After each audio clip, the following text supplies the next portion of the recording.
Good morning. Jesus is Lord. Thank God the Word works. We have been studying about, can I put a time limit on God?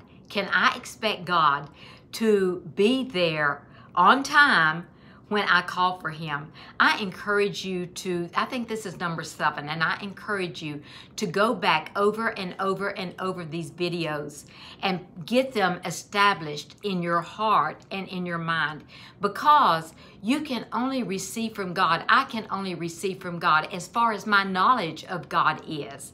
And the Word tells us not to be ignorant of the knowledge of God, of the ways of God, and of His will. So we are learning now, and it's for our benefit. So we're going to recap just a moment. We looked at King David. Well, he wasn't king, he was a shepherd boy. We looked at David yesterday. So I'm going to read this again out of Samuel. This is what David said when he came up against Goliath. This day will the Lord deliver you into my hand, and I will smite you and take your head from you, and I will give the carcass of the host of the Philistines this day unto the fowls of the air, and to the wild beasts of the earth, that all the earth may know that there is a God in Israel. Now, did God honor what David said? Notice David said not only what he was going to do, not only what God was going to do for him, but he also said the when God was going to do it. So David established several things in his confession. He said what he was going to do, what God was going to do for him, and when God was going to do it. He established that with his words, with his decree. And then let's see if God honored that. And it came to pass, when the Philistine arose and came and drew nigh to meet David, that David hasted and ran toward the army to meet the Philistine. David put his hand in the bag, took thence a stone, and slang it, smote the Philistine, which is exactly what he said he was going to do. I will smite thee.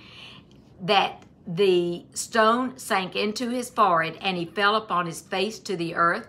So David prevailed over the Philistine with a sling and with a stone, and smote the Philistine and slew him.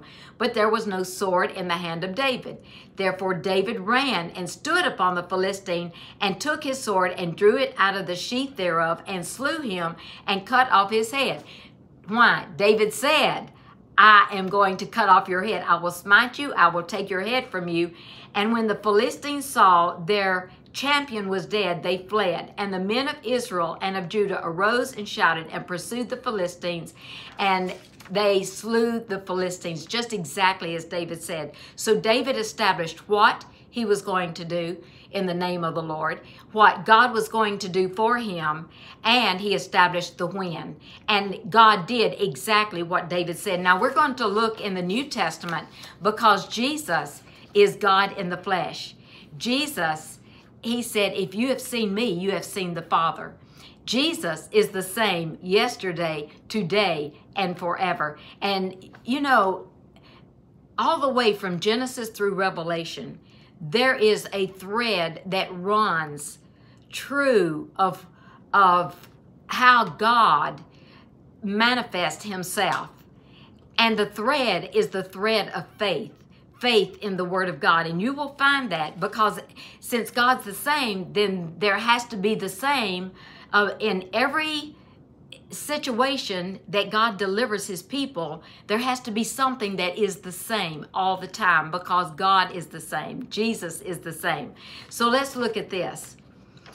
In Mark chapter 5, it says, and when Jesus was come and passed over again by ship unto the other side, and it said, much people gathered unto him. Much people gathered unto him, and he was nigh unto the sea. Okay, so there were a lot of people around that. Remember that as we read this. And a certain woman which had an issue of blood for 12 years. So you may have been sick all of your life. You may have been sick for 15 years. You may have had some terrible disease since childhood.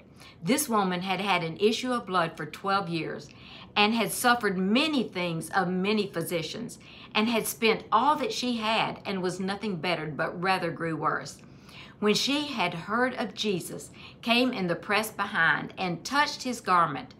For she said, if I may touch but his clothes, I shall be whole. Notice what she said. If I may touch but his clothes, I shall be whole. And immediately the fountain of her blood was dried up, and she felt in her body that she was healed of the plague. And Jesus, immediately knowing in himself that virtue had gone out of him, turned him about in the press and said, who touched my clothes? And his disciples said unto him, you see the multitude thronging thee, and yet you say, who touched me? And he looked around about to see her that had done this thing. And the woman, fearing and trembling, knowing what was done in her, came and fell down before him and told him all the truth. And he said unto her, daughter, your faith has made you whole. Go in peace and be whole of your plague. First thing she heard of Jesus. Notice there were a multitude of people around her, but she was the only one that received anything from Jesus, because she said, if I may touch but his clothes, I shall be whole. So her mouth took her to Jesus. She touched his clothes. She established the what. She established the when. The when was when she touched his clothes. The what was she would be made whole. She spoke it with her mouth. Jesus said, your faith hath made you whole. He did not seek her out. She sought him out. God is no respecter. This is a whosoever will gospel. So you start decreeing today and establishing the what and the when in your life. Have a blessed day. Remember, Jesus is Lord. Thank God the word works.